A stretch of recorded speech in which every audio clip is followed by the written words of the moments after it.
Vale. Bueno, buenos días a todos. Veo que poquito a poco vamos sumando asistentes y va entrando la gente. Bueno, bienvenidos a un webinar más que organizamos desde la Plataforma Tecnológica del Vino junto con la Interprofesional del Vino de España y Agrobank. La temática que hoy nos ocupa es reducción de fitosanitarios en viticultura, una temática de súper interés por el nivel de participación y de registro que hemos recibido.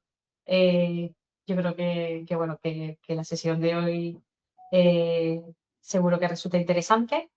El webinar, como habitualmente, se grabará y estará a disposición de todos los asistentes y de todos los registrados una vez que haya concluido.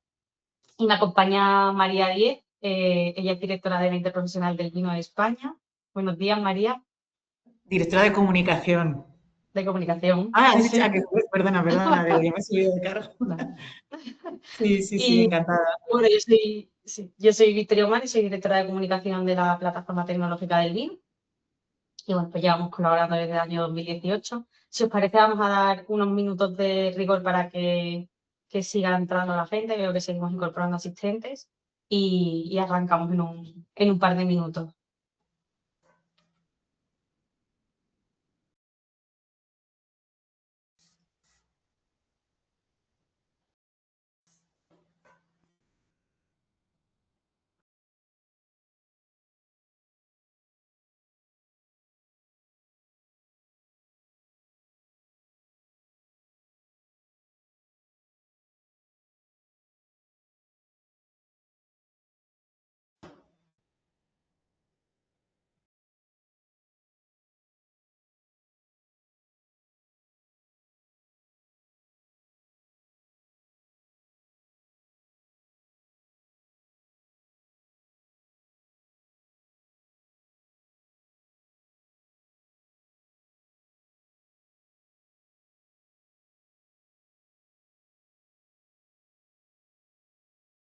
A las personas que se van incorporando nos vamos a dar un par de minutos para arrancar y, y comenzamos pues eso, a las 11:05, si os parece.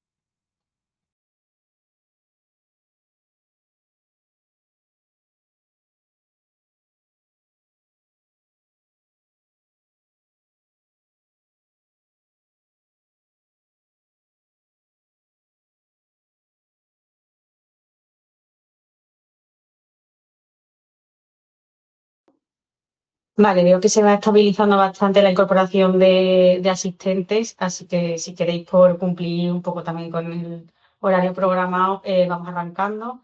Bienvenidos a todos a este webinar sobre reducción de fitosanitarios en viticultura que organizamos desde la Plataforma Tecnológica del Vino junto con la Interprofesional de España y Agrobank. El webinar será grabado, estará a disposición de todos.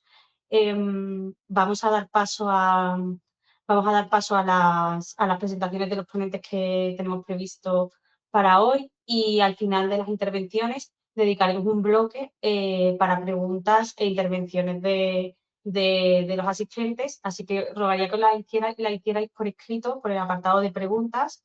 Desde la organización las vamos a recoger y en ese bloque de preguntas las reformularemos a los ponentes pues, por orden de llegada y cada pregunta al ponente que corresponda. Me acompaña hoy María Díez, que es la directora de comunicación de la Interprofesional del Vino de España.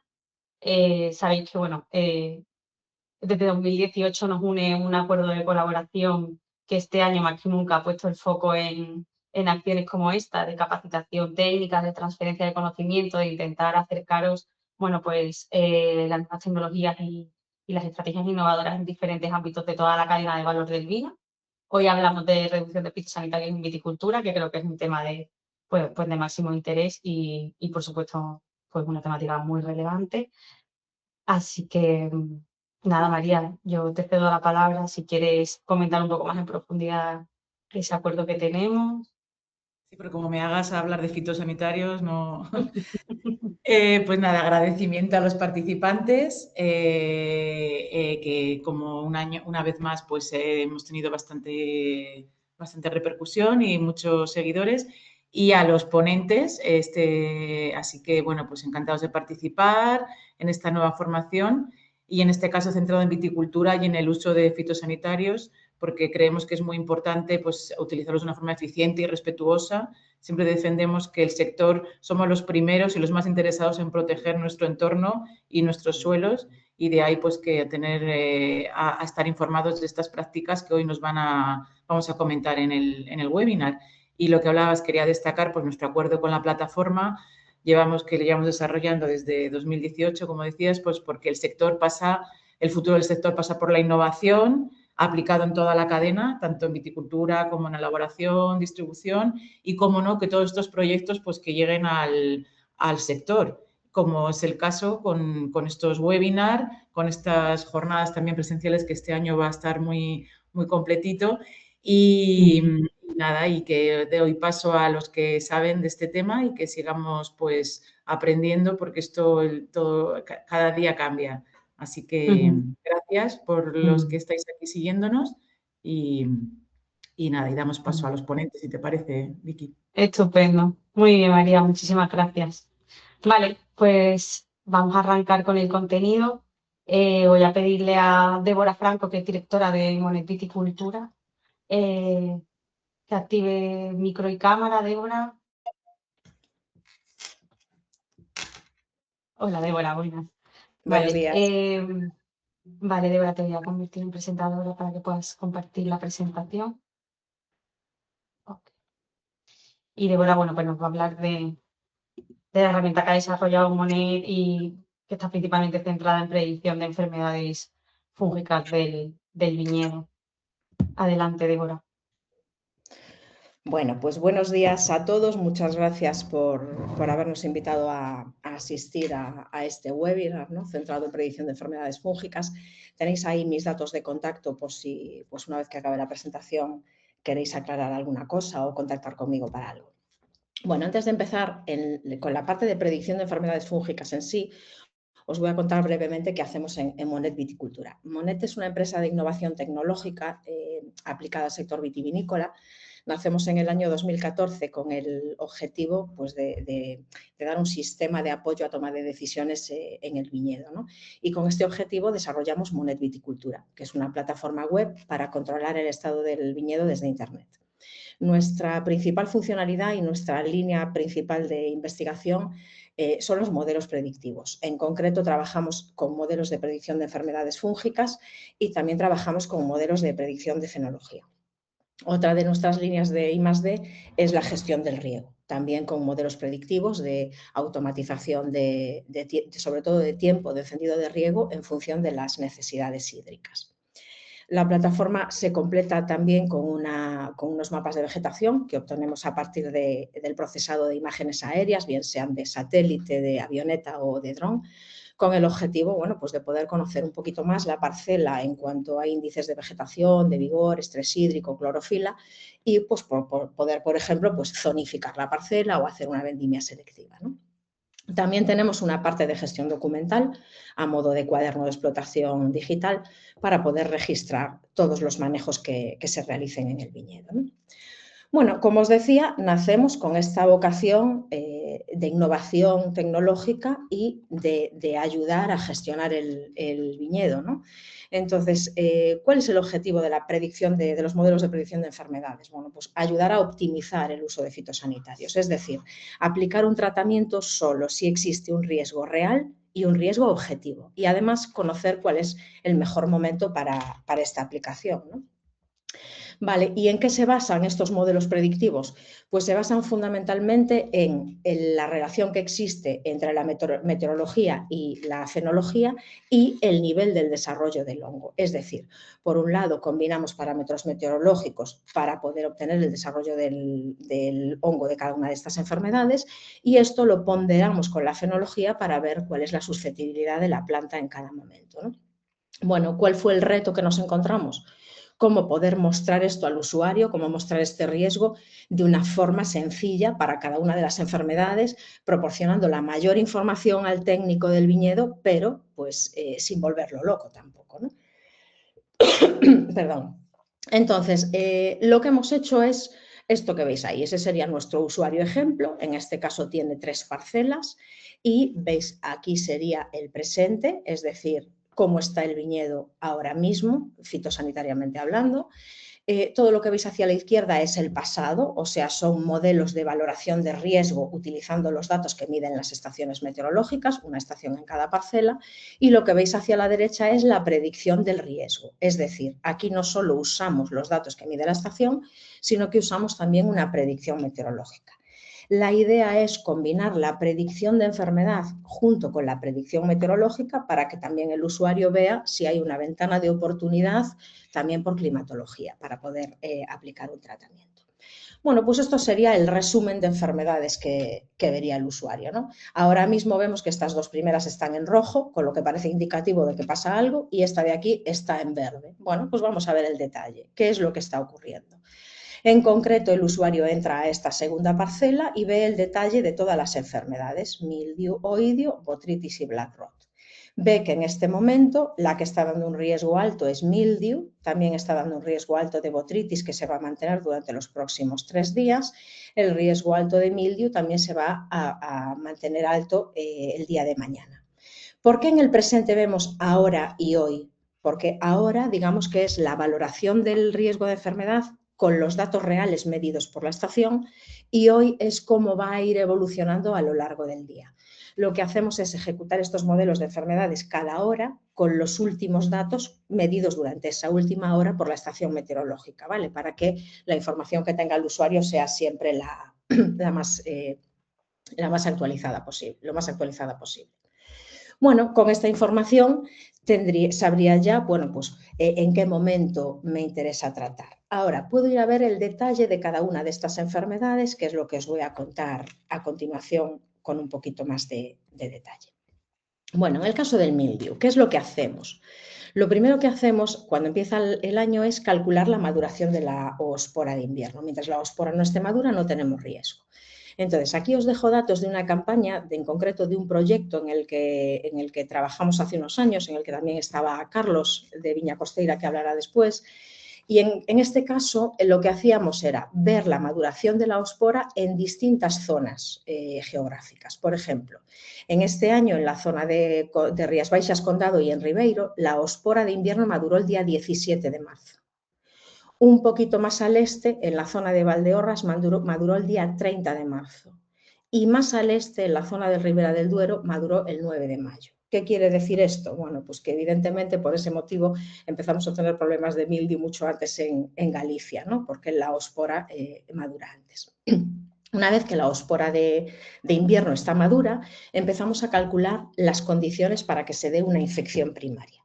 En concreto, en esta imagen que os dejo aquí, la infección primaria de mildiu llegó al 100%, se completó el día 2 de abril. Vale, una vez que una infección se completa, empezamos a calcular la incubación asociada a esa infección. Esta incubación va evolucionando, vemos que va cambiando de color. En cuanto está en color naranja, es posible, si no hemos tratado, que empecemos a ver las manchas de mildiu en el viñedo y esta incubación se completó el día 10 de abril. Vale. En esta misma campaña, las primeras manchas en esta zona se reportaron, según la estación fitopatológica de Areiro, el día 7, o sea, aquí, en esta zona naranja. ¿Esto qué permite? Bueno, pues permite que el técnico pueda tratar de distintas formas. Puede tratar en preventivo antes de que esta infección llegue al 100%, o bien, si la infección ya se ha completado, puede tratar en curativo para atajar, digamos, esta incubación, ¿no? Vale. Una vez que hemos tenido la primera primaria, empezamos a calcular las condiciones de las secundarias. Para eso, lo primero que hacemos es calcular las condiciones de esporulación, que las tendríamos aquí. En este caso, en esta campaña, la primera esporulación se completó el día 10 de abril. Bien, pues una vez que tenemos esta esporulación completa, empezamos a calcular las condiciones de infección secundaria junto con sus incubaciones asociadas, exactamente de la misma forma que hacemos las primarias, ¿no? Y este proceso se va a repetir a lo largo de toda la campaña. Como veis, el objetivo es pues, ayudar al usuario a decidir en cuál es el mejor momento para tratar en función de la estrategia de tratamiento que tenga cada bodega o cada viticultor. Bueno, pues os cuento brevemente qué hacemos con el oidio. Con el oidio tenemos dos modelos de predicción de riesgo de enfermedad.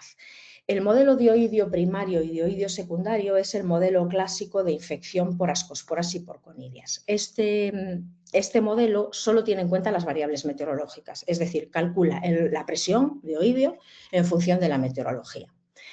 ¿Qué ocurre? Que nos parecía muy interesante este otro modelo que le hemos llamado oidiofenología porque está enfocado a proteger el racimo. Es decir, lo que tiene en cuenta es que las condiciones meteorológicas sean favorables para la presión de la enfermedad, pero además ponderar el riesgo en función del estado fenológico, es decir, proteger el racimo en concreto y no toda la planta, ¿no? ¿Y qué hemos visto con estos dos modelos? Bueno, pues que en el periodo de protección de racimo que veis aquí entre estas dos barras verdes, los dos modelos presentan o nos indican más o menos el mismo riesgo, ¿no?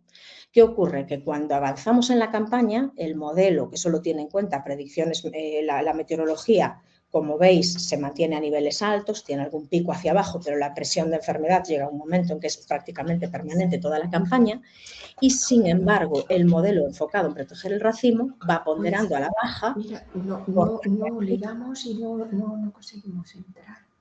De forma que aquí, por ejemplo, vemos que tenemos una diferencia. Discúlpame, Débora. Leonor, ahora sí te escuchamos. Leonor, perdona, te escuchamos y te vemos.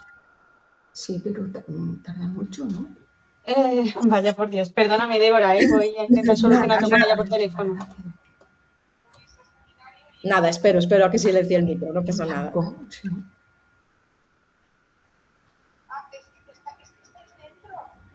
Sí, vale. Sigo, no, espero. Vale, perfecto. No. Problemas técnicos. Listo. Vale, bueno, entonces vemos que aquí, pues en torno al 20 de julio, entre los dos modelos hay una diferencia de riesgo del 80%. Es decir, si seguimos una estrategia de proteger el racimo, aquí probablemente lo que haríamos sería alargar el periodo entre tratamientos, con lo que al final pues estamos optimizando el número de tratamientos, que es lo que buscábamos, ¿no? Vale.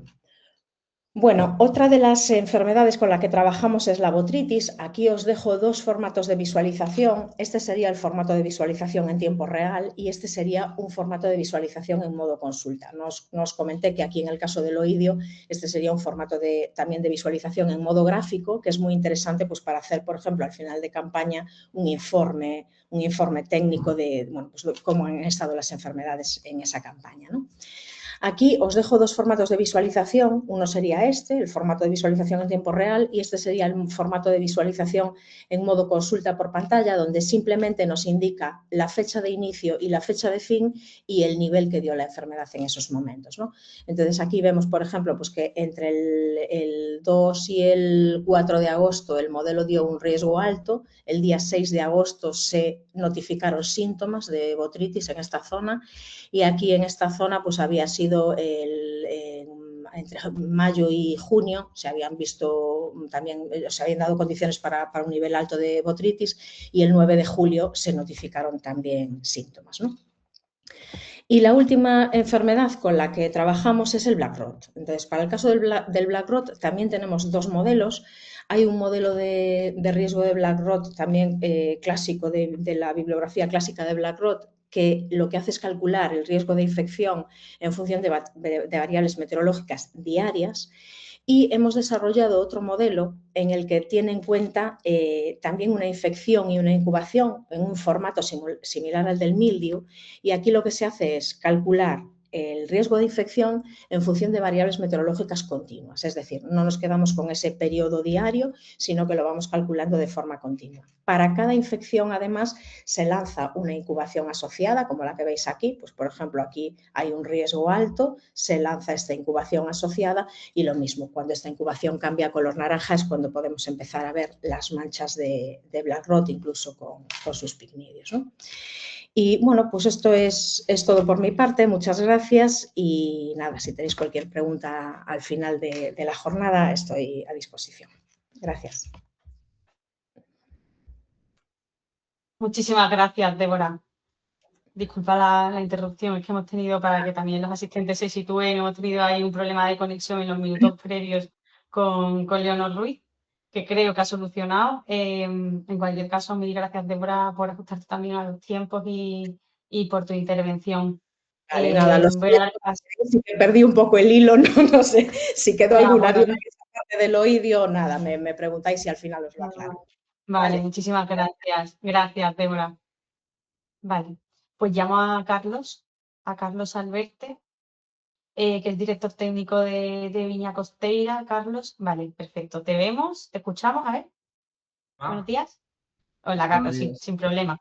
Vale, pues te voy a convertir en presentador para que puedas compartir la pantalla y la presentación. Y mientras tanto voy a ir recordando a los asistentes que tendremos al final de las intervenciones un bloque específico para preguntas. Todas las dudas que tengáis o las reflexiones o lo que nos queráis hacer llegar, por favor, por el apartado de preguntas. Hay una persona de la organización que es mi compañera Andrea Casquete, que estará recabando y recogiendo todas vuestras dudas y las reformularemos a los ponentes por orden de llegada en ese bloque final destinado para ello. Vale, Carlos, yo veo la presentación, no sé si tienes forma de, como es un PDF, no sé si tienes manera de poner la pantalla completa, porfa, para que lo visualicemos un poquito mejor. Sí, espera, voy a intentarlo otra vez. Vale. Déjamelo de compartir. Lo tienes. Vale. En la barra inferior, al lado de la cámara, Pantalla te completa, aparece sí. un botón. Pantalla Exacto. completa. Espera un momentito. Voy a abrir No te preocupes. la otra que tengo. Sí, pantalla 2. Sí, además lo tengo aquí. Vamos a ver. Vale. Pantalla 2. Compartir. ¿Lo veis? Sí. Si ahora cuando lo pongas en modo presentación, porfa. Sí. Y vemos que funciona todo, yo ya te dejo. Si necesitas soporte con algo, me dices. Sí. Creo que ya está en presentación. Sí, ¿lo veis? Sí, tarda unos segundos en reaccionar. Sí, perfecto, sin problema. Vale. Pues muchísimas gracias, Carlos. Adelante. Nada, muchas gracias. Bueno, buenos días a todos. Soy Carlos Alberte, soy el director técnico de Viña Costeira. Estamos aquí en Galicia, en la denominación de origen Ribeiro y en la denominación de origen Valdeorras también. Entonces, bueno, estamos en una zona en la cual por clima, por suelo, por altitud y por condiciones sobre todo meteorológicas y también por tener el viñedo, evidentemente estamos susceptibles de sufrir enfermedades criptogámicas, mildiu, oídio, botrytis, black rot, sobre todo, principalmente, pero lo que más incide en nuestra zona es el mildiu, ¿no? Entonces, bueno, voy a hablaros un poquito de lo que hacemos nosotros, de qué estrategias que son ciertamente innovadoras estamos siguiendo a nivel de control de mildiu para evitar posibles daños que mermen tanto la calidad de la cosecha como la cantidad, que al final es lo que a todos nos interesa. Seguro que todos los que estamos aquí del sector es lo que todos nos interesa llevar a cabo, ¿no? A ver si he pasado la diapositiva. No sé si... Vamos a ver. Ahí está. Vale. Bueno, estamos en la denominación de origen Ribeiro, una zona ubicada en el noroeste de la provincia de Ourense, cerquita del mar. Realmente estamos como 40-50 kilómetros en línea recta del océano Atlántico, en una zona con altitudes bastante bajas en general, ¿no? Entre los 80 y los 450 metros donde se ubican los viñedos. formado por 3 valles, el Valle del Miño, el Valle del Avia y el Valle del Río Arnoya, en los cuales, pues evidentemente, la orografía es bastante accidentada y hay muchísimos microclimas y muchísimas condiciones ambientales que pueden favorecer lo que es la proliferación de enfermedades, ¿no? Tenemos unas horas de sol anuales bastante elevadas, que están bastante bien, 1900 horas, una temperatura media muy suave y luego pues una pluviometría anual de 1000 litros por metro cuadrado, más o menos. Hay años que llueve 700 milímetros, hay años que llueve 1000, 1200, 1300. Los suelos que tenemos son graníticos, son arenosos, son bastante ácidos, lo cual al final genera una impronta en los vinos que hacemos, ¿no? Sobre todo los vinos blancos con variedades autóctonas como es Treixadura, como es Godello, como es Albariño, ¿no? Aquí en el Ribeiro la superficie actual son unos 1.200 hectáreas aproximadamente para 10 millones de kilos de uva, 11 millones, 12 millones de producción. Y luego lo que nos caracteriza, para bien y para mal, es el minifundio que tenemos, ¿no? Como dato, las parcelas medias de nuestros socios viticultores de Viña Costeira son 11 parcelas repartidas que aglutinan 6.000 metros cuadrados, ¿no? A veces juntas o la mayoría de las veces dispersas, ¿no? Una aquí, otra 1 kilómetro más allá, otra 200 metros más acá, lo cual hace que la mecanización de labores, la agrupación de parcelas y la modernización de la viticultura sea complicada a veces, ¿no?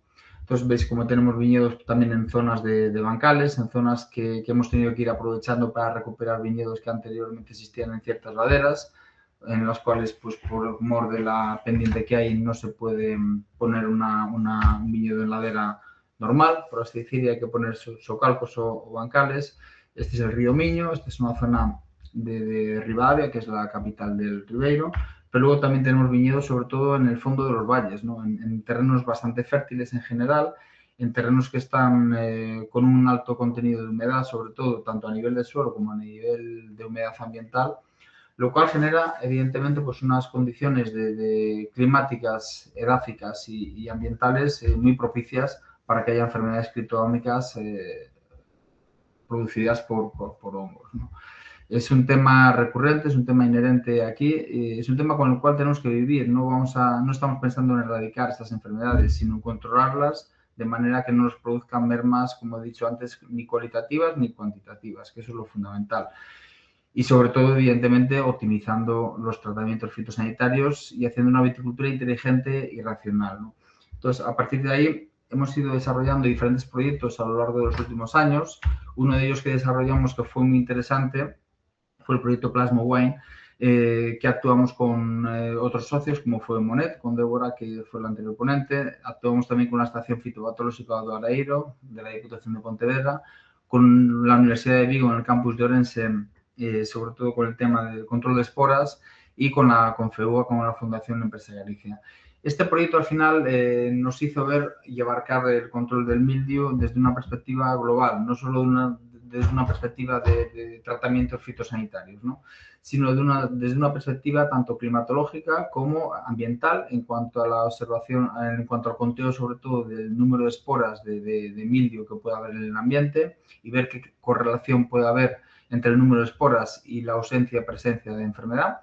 Y luego, evidentemente, el trabajo de campo que tenemos que hacer todos los que nos dedicamos al viñedo, que es estar en esta época del año, pues paseando viñas, básicamente, para ver síntomas, ver qué ambiente hay, ver qué humedad hay, ver qué contenido en agua tenemos tanto a nivel de suelo y ver qué riesgos puede haber, porque realmente ya casi las condiciones ambientales de cierta humedad y cierta temperatura, ya con el paso del tiempo lo vas asimilando a posibles riesgos, ¿no? Aunque no sea algo empírico, sino que es algo más subjetivo, pero bueno, la experiencia también hace que te pongas alerta ante determinadas condiciones climáticas y ambientales, ¿no? Y luego, evidentemente, la previsión meteorológica es fundamental a la hora de poder activar los mecanismos de tratamiento, ¿no? Muchas veces decimos, bueno, es que ya traté hace 5 días. Bueno, pero es que igual no te hace falta tratar hasta dentro de otros 5 o dentro de otros 7 o dentro de otros 8 porque va a hacer buen tiempo y las condiciones ambientales en principio no van a ser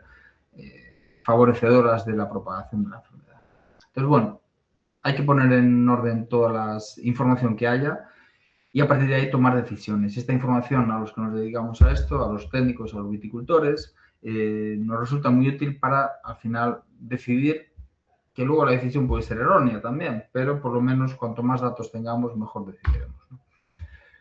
Uno de los temas importantes es saber qué meteorología tenemos, qué previsión meteorológica vamos a tener y qué datos de meteorología tenemos a tiempo real, ¿no? Consultándolo con el móvil a tiempo real. Yo la verdad que ya tengo un tic de cada mañana, según me levanto, ya miro el móvil y miro la plataforma y veo la precipitación que he tenido, la temperatura que hay o el estado de humectación en el hoja, que me parece un argumento muy importante, un tema muy importante, porque al final cuanto más contenido, cuanto más horas esté humedecida la hoja, pues más probabilidades puede haber de riesgo de enfermedad, ¿no?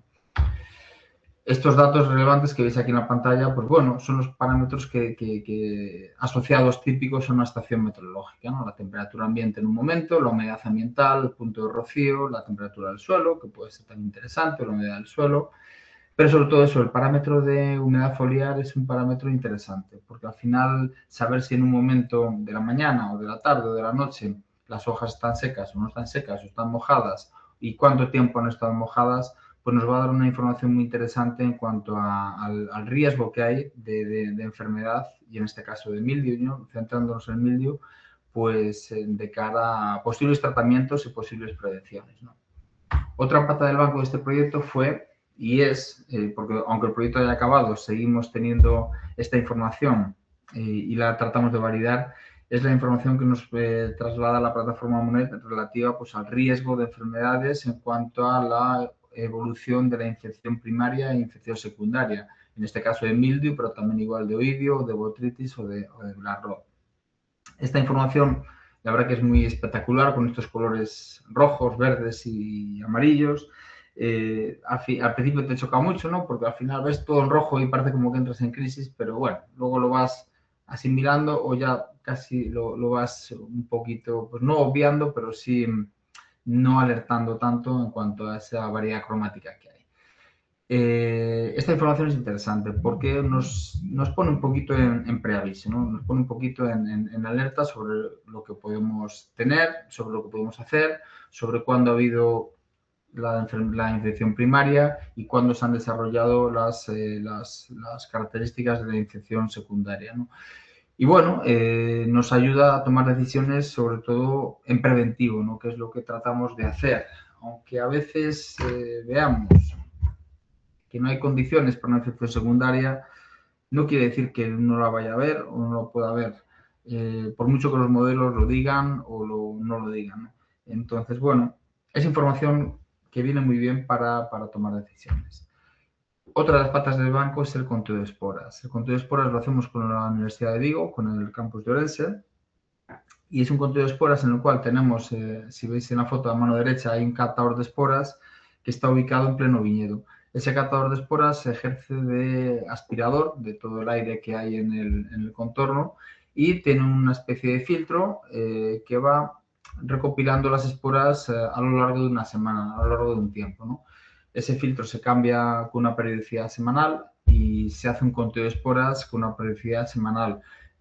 Con lo cual tenemos los datos a una semana vista, por así decirlo, ¿no? Vamos en retraso, pero es una información que es muy interesante porque nos da para, sobre todo, un histórico muy, muy útil para contrastar unos años con otros, para contrastar unas condiciones climáticas parecidas de un año a otro, pero ver también la evolución de esporas como ha sido unos años u otros, ¿no? Entonces, esta información la vamos plasmando en gráficas para saber al final, pues, cómo estamos en cuanto al desarrollo de la enfermedad, ¿no? Estos catadores de esporas los tenemos en las estaciones, en la denominación de origen Ribeiro y en la denominación de origen Valdeorras. Valdeorras, en este caso, es una zona que está más alejada del mar, más alejada de la influencia atlántica. Es una zona un poquito más continental, con mayor altitud también, a 500 metros, y en aquella zona, evidentemente, el riesgo fitosanitario es menor que el que tenemos aquí en el Ribeiro, ¿no? Con lo cual nos parece más interesante focalizarnos en el Ribeiro que no en Valdeorras. Y luego, pues, oye, otro tema importante es la observación de síntomas, ¿no?, de enfermedad, tanto en hojas y racimos como en pámpanos en forma secundaria, Pero el hecho de que no haya síntomas no significa que no esté la enfermedad ahí latente. Y de hecho lo que estamos observando en los últimos años es que los síntomas que anteriormente aparecían como avisos, ¿no? Como warning, en hojas, ya no están apareciendo en hojas, sino que están apareciendo directamente en racimos, ¿no? Con lo cual, vas a un viñedo, piensas que el viñedo está perfecto, no hay ningún problema, no hay ninguna mancha, pero de repente llegas 2 días después y tienes los síntomas en racimo con los racimos en forma de S curvados, con lo cual evidentemente te llevas un chasco pensando que lo tenías bien, pero que realmente la enfermedad está ahí, ¿no? Entonces, bueno, aquí veis síntomas de racimos dañados en diferentes zonas y bueno, esto es lo que hay que tener en cuenta, ¿no? Que a veces los síntomas ya van directamente a racimos, sobre todo dependiendo de la época del año en la que nos encontramos, ¿no? Entonces, al final, el análisis de la captura de esporas también viene a ver la observación de máximos y mínimos semanales, el contraste con las condiciones climáticas que tenemos y con los tratamientos fitosanitarios aplicados, ¿no? Y en base a eso, pues podemos planificar tanto acciones correctivas como preventivas y acciones sobre todo presentes como futuras, ¿no? Pues este proyecto nos vino muy bien en 2023. En 2023 aquí en esta zona tuvimos un año muy complicado a nivel de mildiu en el mes de final de mayo, principio de junio. Así como el año pasado, el periodo complicado de mildiu aquí en Galicia y creo que en otras zonas de España fue el mes de mayo. El 2023 ya fue con la floración casi ya acabada y con el racimo ya formado en cuanto a fructificación. ¿Y por qué fueron condiciones adversas en 2023? Pues porque desde el 29 de mayo hasta el 29 de junio cayeron casi 150 litros por metro cuadrado. Realmente, si veis la gráfica, no paró de llover. Hubo una pequeña tregua entre igual el 14 y el 18 de junio, pero todos los días llovía, todos los días llovía. Por la mañana no llovía, pero por la tarde caía una tormenta. Con lo cual, evidentemente, una de las patas del banco para que surja el mildiu la tenemos, que es la lluvia. En este caso, las condiciones de humedad. Pero sobre todo las condiciones de humedad foliar, como veis. Desde el 29 de mayo hasta casi el 19 de junio tuvimos humedad foliar continua durante casi todos los días, con mínimos únicamente de 5 horas, pero con solo 5 horas en las cuales la humedad foliar, la hoja estuvo seca, ¿no? durante varios momentos. Esto evidentemente te limita mucho el momento en el cual puedes tratar y favorece enormemente la proliferación de enfermedades, ¿no? Con lo cual había que planificar los tratamientos tanto preventivos como curativos en momentos adecuados en los cuales las hojas estuvieran lo más secas posibles, ¿no? Dentro de lo posible, ¿no? O aplicar productos mojantes que favorecieran la acción de los fitosanitarios. Y luego la temperatura fue optimísima para el desarrollo del mildiu. Optimísima en cuanto a que no hubo grandes contrastes térmicos entre el día y la noche, unas temperaturas medias de casi 20 grados y unas mínimas en torno al 15 grados, 14 grados y unas máximas que, salvo en algún caso que veis del mediados de junio y finales de junio, superaron los 30 o los 35, ¿no? Entonces, evidentemente, en las primeras 3 semanas de junio las temperaturas fueron muy adecuadas para favorecer lo que es el mildiu. Entonces, ante esto, claro que evidentemente es imprevisible y se va adaptando cada día y cada día te tienes que resetear y poner a cero. Lo que hicimos, esto fue un trabajo de prospección que hicimos a posteriori para decir cómo hemos tratado este año para no haber tenido pérdidas y haber tenido una buena cosecha tanto en cantidad como en calidad. Bueno, pues en esta gráfica que veis diferentes apartados como son la lluvia, el gráfico de lluvia en color azul, la humedad foliar, que es un dato muy importante, en color verde, el conteo de esporas en color negro y luego las barras que veis amarillas son los datos que el sistema Monet nos daba de infección primaria y luego en rojo lo veis en infección secundaria, ¿no? Entonces, bueno, y luego veis encima de la fecha, veis el estado fenológico, ¿no? Entonces, bueno, aquí normalmente preferimos tratar siempre en preventivo, nunca en curativo, ¿no? No esperamos a que salga una mancha para tratar. evitamos tratar con manchas, ¿no? Entonces, ante un desarrollo vegetativo más o menos adecuado de hojas extendidas y unos 10-15 centímetros de pámpano, pues solemos tratar en preventivo, ¿no? Con diferentes productos para evitar cualquier tipo de problema. Aquí tratamos, como veis, las fechas son más o menos orientativas, sobre el 11 de abril. El segundo tratamiento lo dimos sobre el 17-18 de abril, seguíamos con hojas extendidas y ya había crecido un poquito el pámpano, habíamos tenido bastante humedad y algo de precipitaciones, y vemos como cuando salieron los datos de la primera infección primaria, nosotros ya llevábamos 2 tratamientos preventivos aplicados, ¿no? Con lo cual, bueno, pues estábamos ciertamente cubiertos, ¿no? Ante este episodio de lluvias que hubo luego en torno al 21, 22 y 23 de abril, ¿no?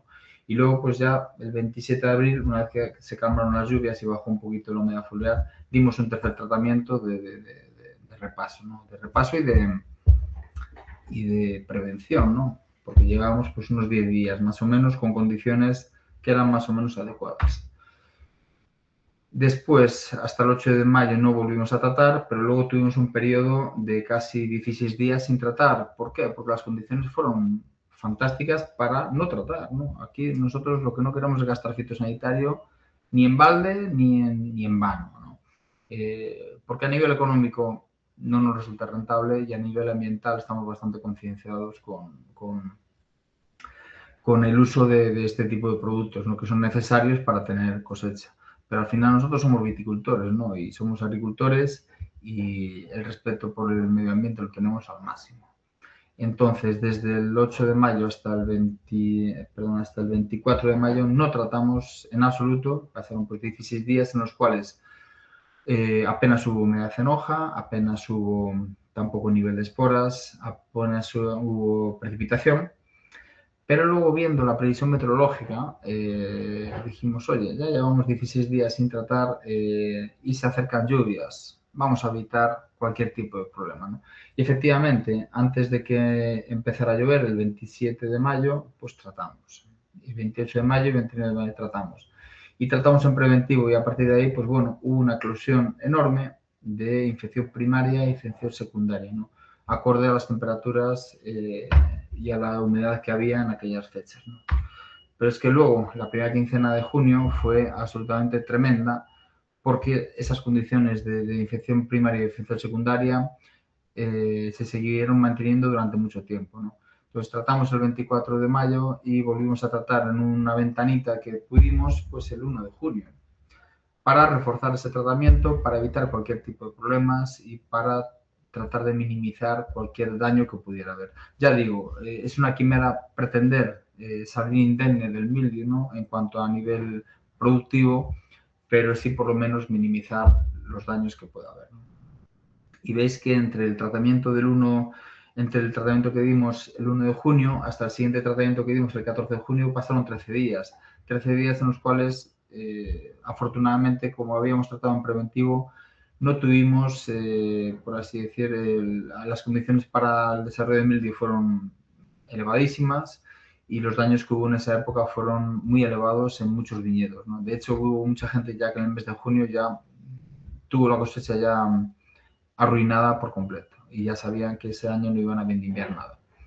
Entonces, cuando pudimos volver a tratar, el 14 de junio volvimos a tratar nuevamente y luego se vio, y repetimos otra vez tratamiento el 21 de junio, y luego se vio como el nivel de esporas subió enormemente. Es curioso, ¿no? Que parece que el nivel de esporas estaba ahí retranqueado, estaba bajo, y luego subió espectacularmente ya cuando las condiciones de lluvia y demás se calmaron, ¿no? Pues a veces pasa, ¿no? Que tienes un periodo de lluvias en los cuales piensas que hay una exploración en el ambiente enorme y realmente luego esa exploración sale latente cuando ha pasado ese periodo de lluvias y cuando viene el calor, ¿no? Entonces, bueno, a partir de ahí el año fue bastante tranquilo a nivel de mildio, a nivel también de otras enfermedades tuvimos que tratar evidentemente contra oidio y luego al final del ciclo contra botritis. Ya luego evidentemente el espaciado en tratamiento ya fue mucho mayor, ¿no? Por ejemplo, dimos uno el 28 de junio y otro dimos el 11 de julio. El 11 de julio ya seguramente con algún producto antimildio, pero ya bajando un poquito las materias activas en cuanto a meter igual algo de cobre. Y el 26 de julio seguramente trataremos contra oidio sobre todo, e igual metimos algún cobre también para endurecer la valla, ¿no? Pero ahí ya fueron pues casi 15 días de diferencia entre uno y otro. Y desde el 26 de julio, yo creo que luego en agosto dimos únicamente ya un tratamiento contra la botrytis, básicamente. Con lo cual, bueno, pese a que ya en agosto, perdón, pese a que ya a final de julio el número de esporas era bastante elevado, el racimo ya estaba bastante bien cuajado, bastante bien formado y no tuvimos problemas ahí en cuanto a ataques en racimo directamente de mildio, ¿no? Entonces ya digo que a veces correlacionar el nivel de esporas con el nivel de ataque no hay una relación directa y tampoco hay una relación predecible ni previsible, ¿no? Entonces siempre hemos procurado tratar antes de la eclosión de esporas en preventivo. Siempre en este año el éxito que tuvimos fue tratar en preventivo y habíamos dado 5 manos antes de una eclosión enorme que hubo. Evidentemente, claro, tampoco sabes las condiciones meteorológicas que vas a tener en un momento, ¿no? Pero bueno, siempre hay que ir en preventivo, siempre hay que ir por delante. E ir en preventivo no significa tratar de forma redundante ni tratar de forma continua ni con calendario de tratamientos, ni mucho menos. Es adaptarse a las condiciones que hay, pero siempre con prevención y sin bajar la guardia. Eso que quede muy claro, ¿no? No se trata de forma recurrente, se trata de forma preventiva y racional. Hicimos eso, 2 tratamientos antes de la infección primaria en abril y 5 tratamientos antes de la infección secundaria en el mes de mayo, ¿no? Con un total de 11 tratamientos. 11 tratamientos de mildio. Y luego eso, lo importante siempre, ¿con qué tratamos, no? La materia activa a aplicar y la forma de actuar de esa materia activa, si es contactante, si es penetrante, si es sistémica, cómo aplicamos, ¿no? El tipo de pulverizadores, nebulizadores, y luego cuándo, ¿no? En qué momento del día aplicamos, cuál es el intervalo entre tratamientos o cuál es sobre todo el estado fenológico y dónde va a afectar más. La dosis aplicada en kilos por hectárea, litros por hectárea es fundamental también, respetar las dosis de los productos y aplicar evidentemente en partes vegetativas y fructíferas. Y por qué aplicamos, ¿no? Cuál es la especificidad del tratamiento y el objetivo del tratamiento, ¿no? Y en este caso ya digo que es para minimizar problemas a nivel cuantitativo y cualitativo de la cosecha, ¿no? Porque al final somos viticultores y cobramos de las uvas que tengamos, ni más ni menos, ¿no? Entonces, bueno, esto es un poquito lo que hemos hecho, lo que hemos desarrollado a nivel de estrategias innovadoras, ¿no? Poniendo en conjunto toda la información meteorológica, toda la información ambiental a nivel de conteo de esporas, toda la información predictiva meteorológica, las observaciones guiadas y todo el conocimiento y toda la técnica que existe en cuanto a aplicación de productos fitosanitarios para tratar de tener el mayor éxito posible en lo que es el control tanto del mildio como del resto de enfermedades que puedan afectar a un viñedo, ¿no? Entonces, nada, por mi parte, cualquier duda estaré encantado de después resolverla. Muchas gracias. Muchas gracias, Carlos. Activo. A ver si funciona. Vale. Mil gracias por la intervención, Carlos. Para agilizar un poquito el programa, voy a dar paso a Leonor rápidamente y luego te veo en el bloque de preguntas. Vale. Hola, Leonor. Hola. ¿Te vemos? Vale, Sí. te escuchamos. ¿Me escucháis? Perdona. Fenomenal. Nada, es que Leonor, bueno, porque los asistentes no lo saben, pero ha tenido problemas de conexión, ¿verdad? Con el micrófono y demás. Así que, bueno, pues ya la tenemos aquí. Leonor es investigadora del INIDA. Voy a convertirte en presentadora para que puedas compartir tu presentación. Vale. Y Leonor nos va a hablar sobre estrategias de mejora genética y de gestión integrada de plagas para reducir la dependencia de plaguicidas químicos. Vale, vemos la presentación. Vale. Perfecto. Perfecto. Bueno, vale. Pues buenos días a todos y disculpad por los problemas que hemos tenido al iniciar el seminario, al conectarnos. Y nada, quería agradecer antes de empezar pues, la oportunidad a los organizadores por permitirme participar en este seminario y a todos los que nos estáis siguiendo online. Bien, yo voy a hablar de un proyecto europeo, el Shell for Grapes, sobre la estrategia de mejora genética y de gestión integrada de plagas para reducir la dependencia de los plaguicidas químicos en el cultivo de la vid. En este proyecto participamos el equipo de mejora genética molecular de Limida. El objetivo global de este proyecto es buscar la resiliencia de la vid frente a enfermedades en un contexto de cambio climático. Aquí os dejo a vuestra disposición la página web del proyecto, donde podéis encontrar datos más completos sobre el mismo y además pues algunos de los artículos que ya se han publicado con parte de los resultados que se han obtenido y también de información sobre otros proyectos hermanos que comparten objetivos comunes con el nuestro. Y también pues distintos links de redes sociales para que podáis seguirnos si es de vuestro interés. Este proyecto finaliza el 8 de enero a finales de enero de 2028 gracias a una prórroga que se ha obtenido de 12 meses. En él participamos 7 países y 18 instituciones o socios. En España participamos el equipo de mejora genética molecular de Limida en Murcia y luego en La Rioja, en Logroño, pues el equipo de mejora de vid que forma parte de la Universidad de La Rioja y del ICVV.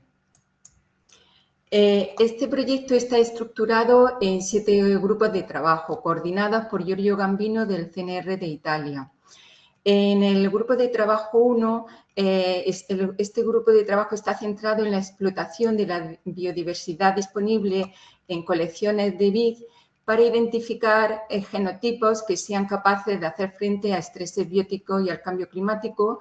También identificar los caracteres genéticos y epigenéticos implicados en la respuesta a estrés biótico, así como las rutas moleculares y metabólicas asociadas a las interacciones planta-patógeno. En el grupo de trabajo 2, el fin es el desarrollo de genotipos que sean resilientes y principalmente a través de programas de mejora genética tradicional mediante cruzamientos dirigidos, también aplicando nuevas técnicas de mejora, como por ejemplo la cisgénesis y la edición genética y la obtención de somaclones a través de la embriogénesis somática. Por otro lado, en el grupo de trabajo 3 se centra en estudiar el manejo integrado de plagas combinando genotipos que sean tolerantes con distintas estrategias de control integrado, así como de ver estudiar la respuesta agronómica y metabólica asociada a la interacción entre genotipos, ambiente y mantenimiento, distintos tipos de mantenimiento. Y además estudiar el impacto de esta estrategia de control integrado en la biodiversidad del agroecosistema. En el grupo de trabajo 4 lo que se hace es estudiar los efectos socioeconómicos de todos estos genotipos y esta estrategia, tanto mirando la aceptación que tendrían estos nuevos genotipos y estas estrategias, como el impacto socioeconómico que tendría tanto en el sector como a nivel de consumidores, medioambiental y en la sociedad en general. En el grupo de trabajo 5 se dispone de 12 parcelas demostrativas distribuidas en los distintos países que participan en el proyecto y que gracias a las cuales se va a poder comprobar in situ pues los resultados de los distintos genotipos y estrategias adoptadas. Y por último, ya en el grupo de trabajo 6, pues se dispone de distintos mecanismos pues, para divulgar tanto los resultados como la explotación de los resultados del proyecto. Yo os voy a hablar principalmente de 2 actividades en las que participamos el equipo de Limida en el grupo de trabajo 2 y en el 3. En el grupo de trabajo 2, el desarrollo de nuevos genotipos de vid resistentes a las enfermedades con el fin de reducir la dependencia de los plaguicidas químicos. En nuestro caso, lo estamos abordando desde la mejora asistida por marcadores para la selección de genotipos resistentes a oidio y mildio. En esta actividad participan 3 programas de mejora, el de la Universidad de Pécs en Hungría, el NIAF en Portugal y el nuestro de Limida. El proyecto de mejora del IMIDA para la obtención de variedades resistentes a oidio y mildio está financiado con fondos europeos FEDER y con fondos de la región de Murcia. El programa se basa en cruzamientos de monastrell, que es la variedad local de la zona y que es sensible a oidio y a mildio, emasculando, es decir, eliminando los estambres de sus racimos que son polinizados en este caso con el polen de Reyen, que es una variedad que lleva 2 genes REN de resistencia a eresifenecato, es decir, a oidio, el REN 9 y el REN 3, en el cromosoma 15 y un gen de resistencia a Plasmopara vitícola, RPV 3, es decir, de resistencia a mildio. Una vez que se germinan las semillas procedentes de estos cruzamientos, mediante la técnica de PCR y utilizando los marcadores moleculares adecuados, nosotros seleccionamos los híbridos de monastrell y de Reyen que habían heredado los genes de resistencia de Reyen.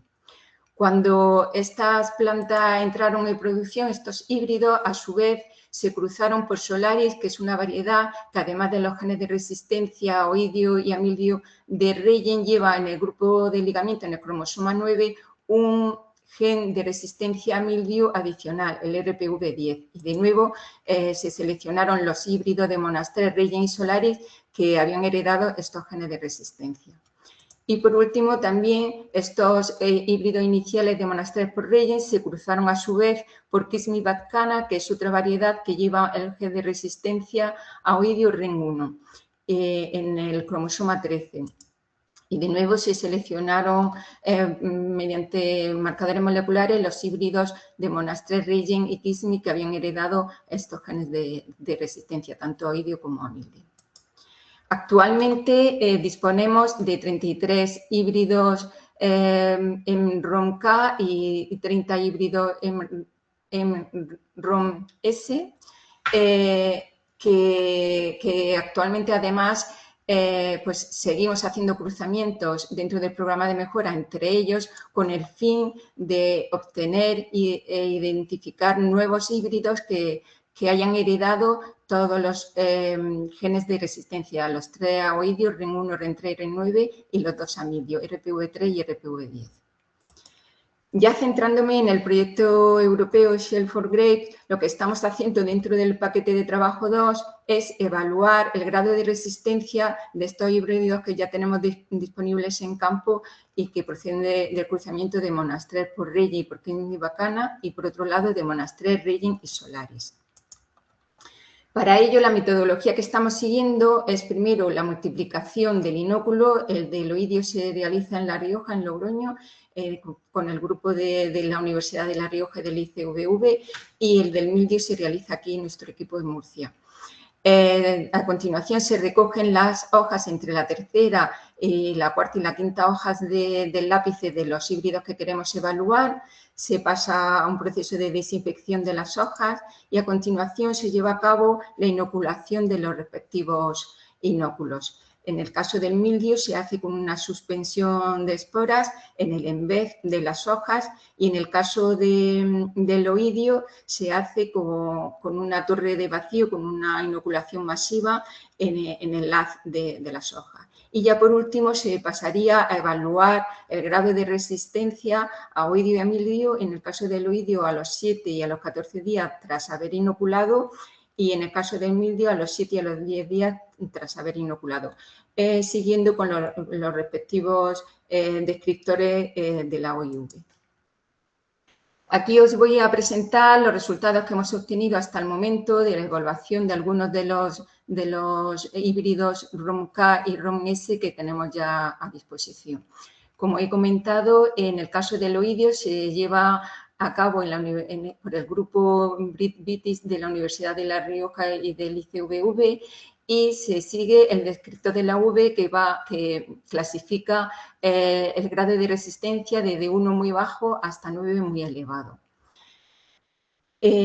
Aquí podéis ver que en este caso los parentales más resistentes a oidio son Kismi Vatkana, seguido de Reyen y de Solaris.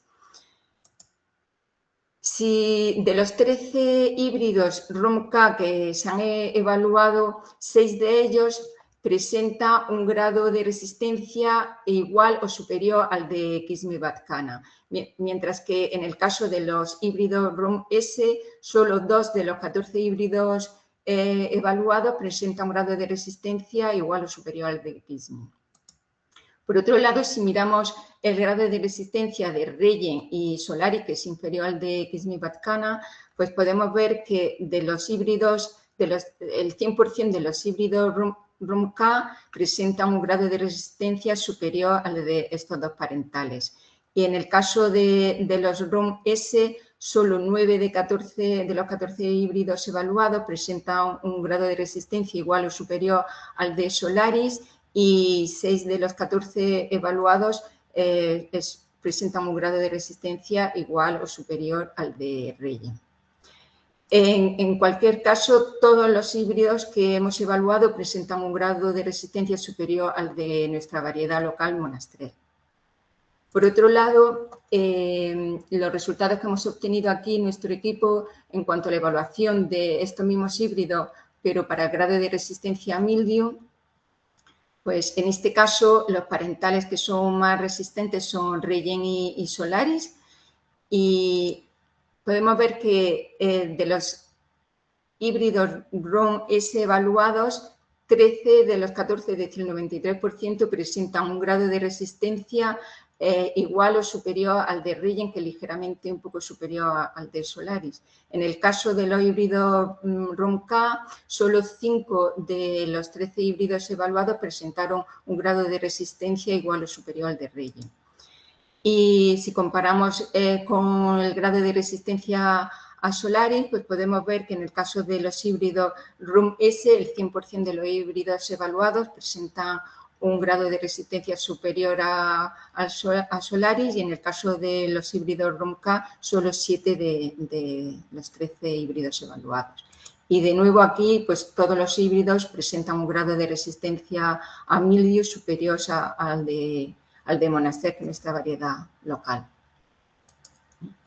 Resumiendo, entre los años 2024 y 2025 hemos podido evaluar 37 híbridos para ver su grado de resistencia en condiciones controladas a oidio y a mildiu. De ellos, un 16%, estos 6, presenta un grado de resistencia elevado, muy elevado a ambos patógenos, tanto a oidio como a mildiu. Un 11% solo presenta un elevado grado de resistencia a oidio y un 41% solo a mildiu, con un 32% de los híbridos evaluados que presentan un grado de resistencia medio o bajo a ambos patógenos.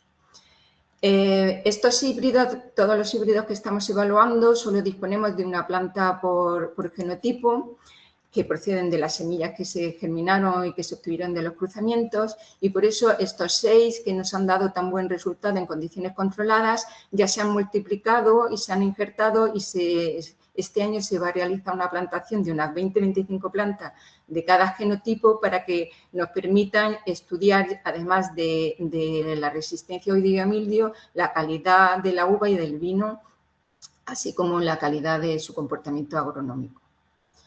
De estos 6 híbridos que tienen un potencial interesante de cara al grado de resistencia a oidio y a mildiu, hemos seleccionado el ROM-S1 y el ROM-K28 para abordar el siguiente grupo de trabajo, que sería el grupo de trabajo 3, en el que queremos combinar genotipos que son tolerantes con distintas estrategias de control integrado para mejorar la estrategia de control integrado de oidio y mildiu en viñedos, con el fin de reducir el impacto ambiental. Bueno, como os he dicho, hemos seleccionado estos 2 híbridos que, junto con la variedad Monastrell, que será nuestra variedad control. Y luego, pues la estrategia, pues nosotros lo que queríamos era comparar un plaguicida convencional de lo que se utilizan en la zona con un elicitor, es decir, un estimulante de los mecanismos de defensa de la planta, y luego llevar un control sin tratamiento y comparar cómo se comportan.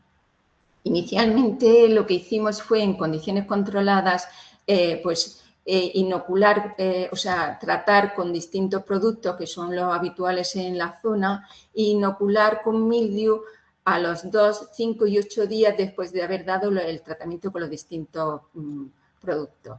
Aquí os pongo una figura donde se puede ver los discos de hoja inoculados tras 8 días de haber dado la aplicación de los distintos productos y evaluando su grado de infección a los 10 días después de haber inoculado. Y como podéis ver, la combinación que mejor nos resultó fue una combinación de estos dos productos, de dorado y de leimai. Entonces, este es uno de los que hemos elegido como plaguicida convencional. Y luego, en cuanto a los productos, al elicitor, pues hemos, gracias a la información de unos compañeros, de otros compañeros que trabajan aquí con nosotros en el INIDA, pues hemos elegido el metilhasmonato encapsulado en nanopartículas de quitosano y se han elegido 2 concentraciones, a 5 milimolar y a 10 milimolar. De manera que ya en este año y el año que viene, pues tenemos un diseño experimental en el que vamos a comparar estos 2 genotipos que son resistentes con monastrell, que es sensible, y en un bloque se van a tratar las plantas con metilhasmonato encapsulado en nanopartículas con quitosano a 5 milimolar y a 10 milimolar. Y se va a comparar con un tratamiento realizado con el plaguicida convencional que nos dio mejor resultado, una combinación de dorado y de leimai. Y además llevaremos un control con los 3 genotipos sin dar tratamientos. Y lo que queremos hacer, bueno, que estamos ya de hecho haciendo, es semanalmente en campo evaluamos la incidencia y la severidad de la enfermedad siguiendo los distintos descriptores de la OIV. Y ya, bueno, pues nada más que agradecer y volver a recordar las colaboraciones que estamos realizando con otros socios del proyecto europeo, el grupo de Brit Vitis de la Universidad de La Rioja del ICVV, con los que ellos nos evalúan el grado de resistencia en condiciones controladas a oidio. También agradecer a Ana Díez, que participa en uno de los proyectos hermanos, pues que es la que al nuestro, que es la que nos ha proporcionado y nos ayuda a poner en la puesta a punto para evaluar la resistencia a mildiu, nos proporciona el inóculo. Y ya las colaboraciones externas recientes al proyecto, que es con Abel Lozano y Rocío Gil, que son con los que estamos trabajando el tema de las aplicaciones de metilhasmonato con nanopartículas de quitosano. Y bueno, también agradecer a los organizadores de este seminario, a la fuente de financiación tanto del proyecto europeo como del programa de mejora del IMIDA y, por supuesto, al equipo de mejora genética molecular, Adrián, Ana, Diego y Mercedes, que son los que hacen posible todos estos resultados. Y muchas gracias a todos por vuestra atención. Muchísimas gracias, Leonor. Bien y se haya desarrollado sin ningún inconveniente. Sí. Ahora, si os parece, vamos a dedicar los 20 minutos que quedan restantes al bloque de preguntas, que además veo que sí que hay alguna duda por aquí. Carlos, Débora, no sé si podéis activar, por favor, micrófono y cámara. Mientras tanto, aprovecho para presentaros a Andrea Casquete, que ella es compañera de la PTU, es técnico de I+D de la plataforma tecnológica del vino y es la que ha estado un poco al frente de esas preguntas y de esos comentarios que hemos ido recibiendo a lo largo del webinar. Así que, Andrea, si quieres ir dando paso a lo que hemos recibido. Bien, bueno, muchas gracias, Vicky. Y bueno, aprovechar para dar la enhorabuena a todos los ponentes por vuestras presentaciones. Vale, vamos a arrancar con una pregunta por parte de Arsenio Gómez, que va dirigida a Leonor. Bueno, nos da que le ha gustado mucho las ponencias, nos da la enhorabuena. Así que nada, también para transmitíroslo. Y nada, principalmente pregunta que a efectos prácticos para el técnico o el agricultor de turno, que qué significa esa resistencia media, resistencia alta o resistencia muy alta, que es lo que has comentado. ¿Cómo se podría traducir?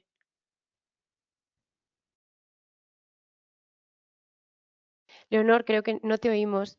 Tendrías Se que... había desactivado el micrófono para Ahí mí. está, gracias. Bueno, en realidad, bueno, eso es la clasificación que hacen los descriptores de la OIV, pero a efectos prácticos eso lo vamos a ver en este grupo de trabajo 3, en el último que os he comentado, en esta parcela, que va a ser una parcela demostrativa, porque ahí es donde vamos a ver a efectos prácticos en el campo qué significa, o sea, y ver el número de tratamientos, la diferencia que vamos a ver entre el control que está sin tratar y nuestra variedad que es sensible, Monas3, y estas dos variedades que son resistentes. Y ahí, o sea, que necesitaríamos esperar a terminar estos 2 años para sacar de ahí unas conclusiones y ver a efectivos prácticos la reducción de tratamientos o el grado de incidencia que tenemos con una y otra con nuestras variedades resistentes y nuestro control sensible. Vale, muy bien. Gracias, Leonor. Vale, pasamos a la siguiente pregunta. No ha indicado hacia quién va dirigido, pero bueno, la lanzo y entre todos la respondemos, si os parece. Alberto Villuela comenta que cuando hablamos de dosis de producto a aplicar, siempre les surge la duda siguiente, y es que cuando les dicen que, por ejemplo, 1 kilo por hectárea, que no es lo mismo con tallos de 20 centímetros que con tallos de 1 metro, que si no deberían ir siempre a dosis por hectolitro de agua y mojar bien la planta.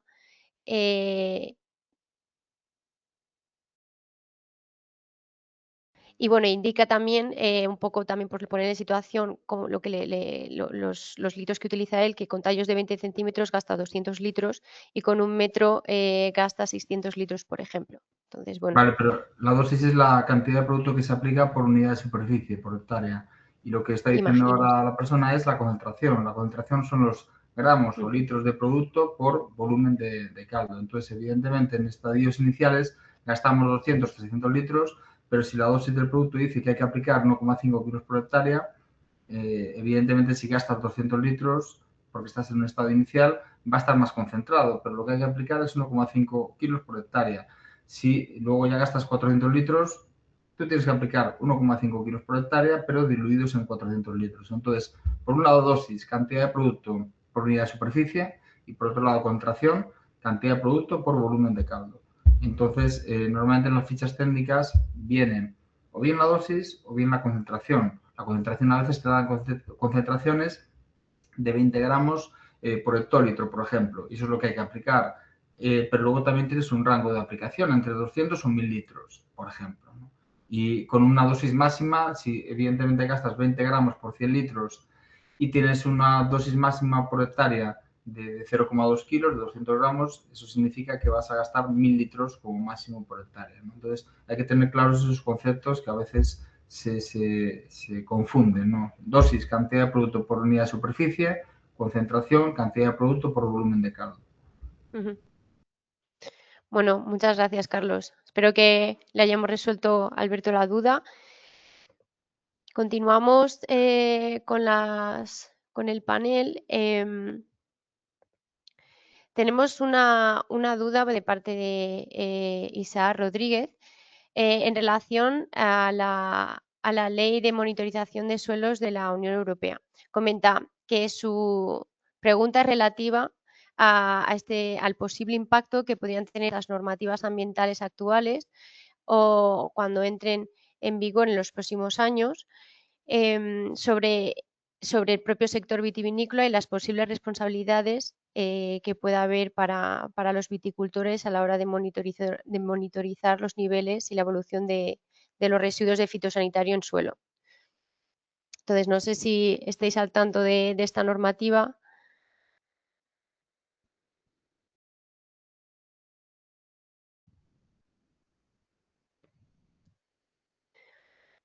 A ver, yo no estoy al tanto, Sí. pero bueno, al final Nosotros estamos en producción integrada, al final estamos muy interesados, evidentemente, en minimizar los residuos, pero también estamos interesados en seguir teniendo nuestra actividad vitícola rentable y económicamente adecuada, ¿no?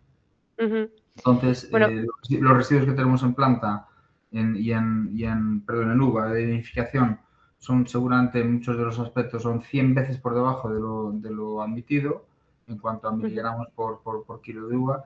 Y luego solo, evidentemente, yo tengo constancia, por algo que sé que puede haber residuos sobre todo de cobre, que es el que se queda más en los suelos, pero que eso que curiosamente va más asociado a sistemas de producción ecológico que tienen el cobre como materia activa permitida y que realizan tratamientos más recurrentes en ciertos climas, en ciertas zonas. No estoy dogmatizando y hace que puedan tener más problemas con eso. Pero bueno, es otra normativa más que tendremos que cumplir. ujú. Sí, bueno, no soy experta en ello, pero bueno, por informar un poquillo, em, parece ser que, bueno, que se está planteando a nivel europeo marcos regulatorios que implican esta ley de monitorización de suelos, que, bueno, la directiva es la 2025 2660. Bueno, implica fundamentalmente un cambio progresivo del enfoque que pasa no tanto de una regulación centrada en el uso de productos fitosanitarios autorizados, la dosis, los intervalos, un poco en lo que nos estamos moviendo ahora, lo que nos hemos movido hasta ahora, sino que pone el foco también en el estado del medio receptor, o sea, no solo la planta, sino bueno, pues también el suelo y la biodiversidad. Entonces, a nivel de viñedo, probablemente aumenten las obligaciones de monitorización periódica del suelo, no solo de los parámetros clásicos que ya se monitorizan de materia orgánica o de pH, sino también pues, indicadores de presión química, incluyendo pues, esos residuos de metabolitos o procedentes de los fitosanitarios. Que esto no implica necesariamente pues, límites inmediatos, en teoría, más estrictos de lo que hay ahora, pero sí quizá una mayor exigencia quizá en datos de trazabilidad y la capacidad de demostrar cómo se está llevando a cabo.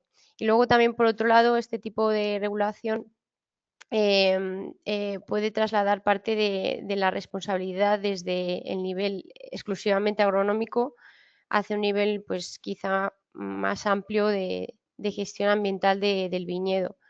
Que lo que en la práctica puede implicar a bodegas y a cooperativas y a las DEOs, como bueno. Así que bueno, parece ser que va a aumentar la carga de registro y de monitorización periódica. Pero bueno, muy, muy interesante la verdad la pregunta porque nos ha puesto a todos para aprender cosas nuevas. Así que nada, esperamos Isaac haberte respondido entre todos. Y nada, continuamos también con una pregunta para Leonor de parte de José Manuel Fernández, dirigida a Leonor. Estos híbridos, comenta si estos híbridos podrían utilizarse como patrones para injertar castas autóctonas o se va a requerir de estudios previos. Bueno, en principio estos híbridos no están pensados para utilizarse como patrones, sino como variedad. O sea que nosotros queremos seleccionar además finalmente híbridos que tengan una calidad enológica y agronómica. Lo que sí que es verdad que dentro, como he dicho, dentro del proyecto, en el grupo de trabajo 2, sí que hay otros compañeros que sí que están ya obteniendo portainjertos que sean tolerantes a la sequía en este caso y bueno, pero y bueno, también mediante edición genética pues variedades que puedan ser más resistentes a oidio y a mildio, pero como patrones no le veo el sentido porque en principio tanto el oidio como el mildio pues son enfermedades que se dan en la parte superficial, en la parte aérea de la planta. Muy bien. No sé si he contestado. Muy bien, Leonor. Muchas gracias. Y tenemos otra pregunta que sigo contigo. Leonor de Margarita Valeiras comenta si estas variedades resultantes de cruces pueden utilizarse en viticultura actualmente o tendrán que pasar por un proceso de aprobación. Actualmente en España ya sí, de hecho ya se han registrado en algunas comunidades variedades, pero que se han obtenido por otros, me parece que es por Agromillora y otras empresas que empezaron a... Sí, obtentores, por otros obtentores. Efectivamente. O sea que ya sí que se pueden registrar y se pueden utilizar. En nuestro caso, nuestras variedades, claro, todavía están en proceso de selección porque, como he dicho, aparte de la resistencia, pues tienen que tener una gran calidad y tenemos que comprobar in situ en campo de que realmente el grado de resistencia que nosotros hemos tenido en condiciones, que hemos visto en condiciones controladas, pues se mantiene en campo, ¿vale? Pero sí, en España ya no hay ningún problema de registrar, siguiendo los procedimientos adecuados del examen y de los informes técnicos que aportáis, no hay ningún problema para que se registre y se puedan autorizar en las distintas comunidades autonómicas. Lo que sí que es verdad que solamente se autoriza su utilización si están registradas en esa comunidad, ¿vale? O sea, que cada comunidad tiene que registrar esas variedades para poder utilizarla. Sí, no, simplemente añadir que efectivamente, por ejemplo, en Castilla y León ya hicieron un estudio el Itacil con plantas procedentes de Agromillora junto con VCR, con el vivero italiano, y ya hay autorizadas dentro de los pliegos de la DEO de Castilla y León, creo que son 4 variedades Pivi, Merlot Chorus, Sauvignon Ritos, luego hay un Cabernet y Solaris.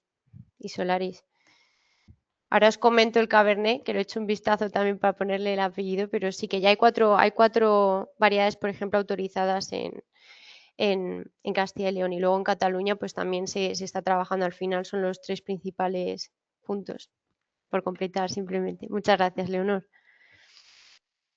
Vale, pues... Vale, tenemos una pregunta para Débora, de parte de José Manuel Fernández. Comenta que si para las parcelas en minifundio tendría sentido el IoT usando plataformas económicas como Arduino o Raspberry y comunicación LoRaWAN.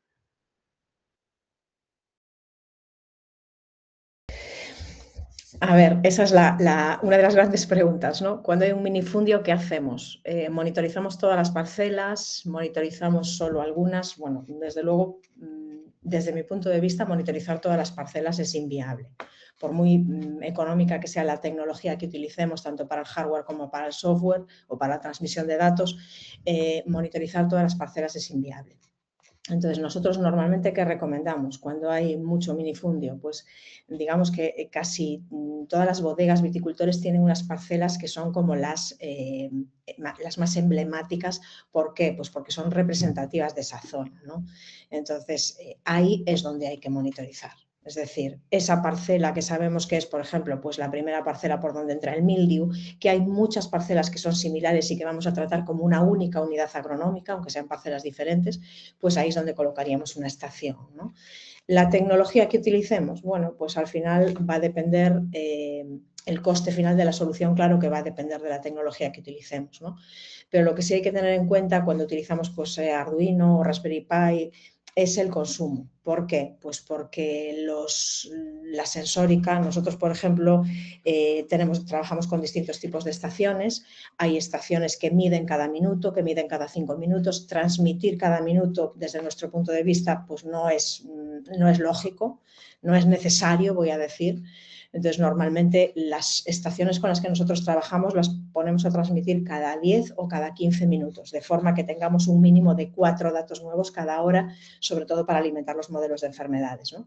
Digamos que esa frecuencia sería suficiente y sería un compromiso entre transmisión y consumo. ¿Por qué? Pues porque si transmitimos cada minuto necesitaríamos un panel solar de un tamaño espectacular para poder alimentar la solución, ¿no? Entonces, bueno, digamos que como resumen de mi respuesta, todas las tecnologías siempre son bienvenidas, siempre abaratar el coste, sobre todo del hardware, es importantísimo, sin perder calidad, es decir, tenemos claro que para aplicaciones agronómicas necesitamos sí o sí medir temperatura y humedad, lluvia, humedad foliar, esto es clave, muy recomendable viento, dirección y velocidad, y muy recomendable también radiación solar, no para temas de enfermedades fúngicas, pero sí para temas de riego, por ejemplo, o incluso para cálculo de evapotranspiración, aunque mi parcela no tenga riego. ¿Por qué? Porque sí que podemos calcular las necesidades hídricas y luego, aunque no reguemos, sí podemos manejar. Es decir, ahora mismo sé que hay una necesidad hídrica importante, pues hago una poda en verde, ¿no? Entonces, digamos que esos sensores son los que nosotros consideramos muy interesantes para el sector agrícola, y luego, digamos que el cerebro de la estación que se encargue de mandar los datos de esos sensores a un servidor central, eso evidentemente, pues cuanto más económico sea, siempre que cumpla sus requisitos, pues mejor, por supuesto. Muy bien, Débora, muchas gracias. Pues continuamos. Tenemos una pregunta de Antonio Abel que va dirigida a Leonor.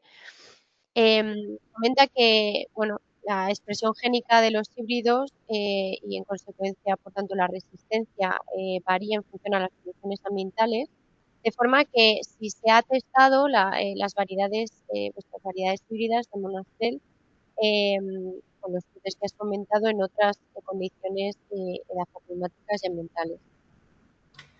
No, como ya he comentado, nuestro programa es relativamente reciente y este es el primer año que las tenemos, que estamos realizando este ensayo en una parcela ya demostrativa en campo, en el que no vamos a tratar, vamos a tener un control sin tratar y, como he comentado, y otros tratados con distintos productos. Y entonces, claro, la idea primero es evaluar aquí, pero lo ideal sería compartir este material, poder colaborar con en otras zonas, pues para que pues por ejemplo, donde haya más incidencia de la enfermedad o distintas condiciones, pues para validar estas variedades que no sean solamente en esta zona, sino que sean útiles para otras zonas de España o incluso a nivel europeo. Pero bueno, vamos poquito a poco porque, claro, tener en cuenta que nosotros tenemos una única planta, hasta que luego pues no hemos tenido una primera evaluación, pues ahora ya la estamos multiplicando y vamos generando cada vez, vamos teniendo disponibilidad de más material de cada uno de estos genotipos y ya pues se podrán hacer ensayos más completos, pero ahora mismo no tenemos.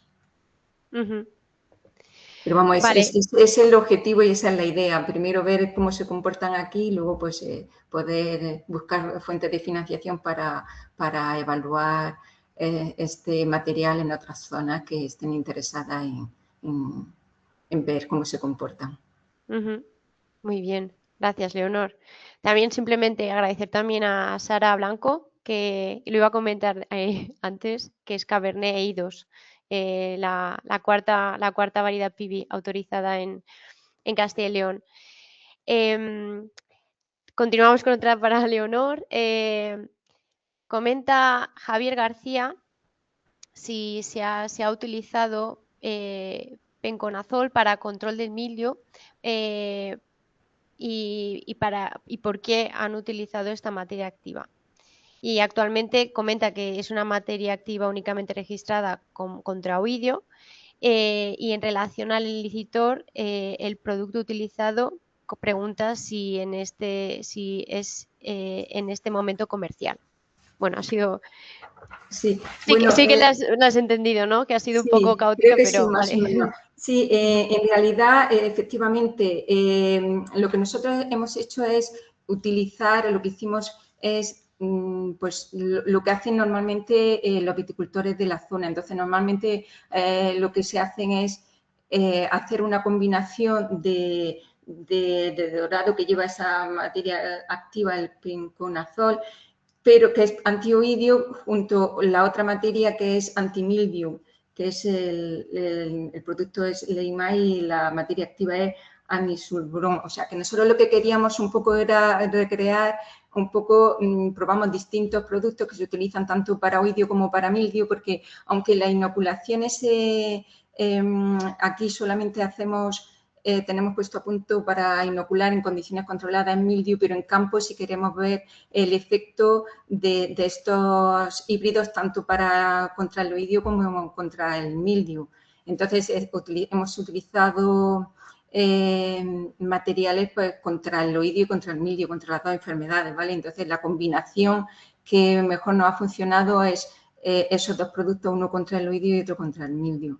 Aquí, en realidad, aquí lo único que queremos ver es cómo se comporta la combinación de nuestros dos híbridos que son resistentes, cómo se comportan frente a Monastrell, que es sensible, y luego, pues si el elicitor, en este caso el metiljamonato, podría ser una alternativa a utilizar. Pero claro, tenemos una superficie limitada y un número de plantas limitado, entonces no podemos probar, hemos tenido que elegir y hemos elegido, pues bueno, el producto, la combinación de productos convencionales que mejor resultado nos ha dado en la prueba que hemos hecho en condiciones controladas y ahora pues vamos a ver cómo se comporta frente a las dos concentraciones de metilhazmonato. O sea que...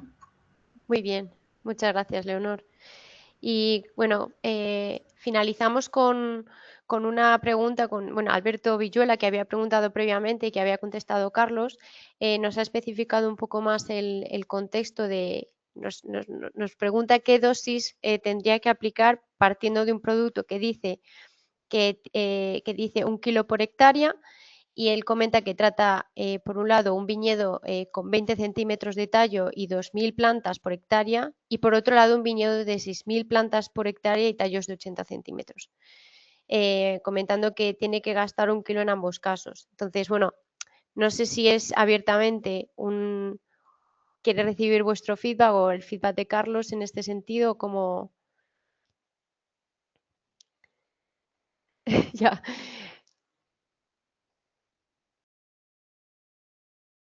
No te oímos. A ver. A ver, esto es más un tema legal que no un tema de manejo, ¿no? Si tienes evidentemente, en un viñedo vas a gastar más volumen, pero al final tienes que aplicar, si es 1 kilo por hectárea y son 5.000 metros, tienes que aplicar medio kilo. Y si para esos 5.000 metros gastas 600 litros, pues ese medio kilo tiene que ir a 600 litros. Luego, si tienes otro viñedo de una hectárea que vas a gastar 200 litros o 300 litros, pero tienes que aplicar 1 kilo por hectárea, pues ese kilo tiene que ir en los 300 litros que vas a gastar. Sí. O sea, tienes que adaptar la dosis, evidentemente. Tienes que hacer la concentración en función de la dosis. Eso es. Muy bien, nada, pues muchísimas gracias. Creo que... bueno, continúa Alberto, que la concentración por hoja puede ser fitotóxico, pero... A ver si el producto está marcado para... Evidentemente, sé que estás doblando la concentración, pero si el producto está marcado con 1,5, yo respeto esa dosis. Sí, es normativa. Pues sé que pasa, además, nos pasa a nosotros que hay productos que, imagínate el Ridomil, por ejemplo, o un Folpec con metalasil, que en la primera mano gastamos 200 litros por hectárea, va a 1,5 kilos o 2 kilos, no me acuerdo ahora cuánto era, o 200 gramos por hectolitro, me parece. Y evidentemente, creo que va a 200 gramos por hectolitro. Evidentemente, con 200 litros me están metiendo a menos de 0,5 kilos por hectárea. Pero sin embargo, luego si lo aplico 5 semanas después, que gasto 700 litros, ya estoy metiendo más, hasta un máximo de 2 kilos por hectárea. No creo que vaya a ser citotóxico, pero bueno, tampoco soy... Al final lo que hay que respetar es lo que viene en la ficha de seguridad y es el tema de esa dosis, ¿no? Vale, gracias, Carlos. Nada, simplemente confirmar a Yao que efectivamente el webinar se subirá a YouTube una vez que finalice y estará disponible para todo el mundo. Ya doy paso a Vicky y bueno, muchas gracias a los ponentes por responder todas las preguntas y por las intervenciones de nuevo. Gracias. Muchas gracias, Andrea. Nada, sumar mis agradecimientos a Andrea. Muchísimas gracias a los tres por habernos acompañado durante esta mañana. Yo creo que ha quedado claro que la reducción de fitosanitarios en viticultura, bueno, pues además de un reto, también es una oportunidad, ¿no? Para conseguir o tender a esos modelos de producción más sostenibles, más eficientes y más respetuosos con el medio ambiente. Así que yo a los asistentes también agradecer su tiempo. Todo el material, tanto presentaciones como grabación, estarán disponibles en los próximos días. Y bueno, pues invitaros al próximo webinar que está planificado para el 16 de junio. Vamos a saltar de temática totalmente y vamos a hablar de estrategias y herramientas innovadoras, en este caso aplicadas al enoturismo. Y bueno, pues os esperamos a todos y poco más. Mil gracias. Disculpad también la ausencia de María, de la interprofesional del vino que nos acompañaba al principio. Ha tenido un tema urgente y no ha podido quedarse hasta el final. Pero bueno, nos vemos en el próximo y mil gracias a todos. Un saludo. Gracias. Gracias.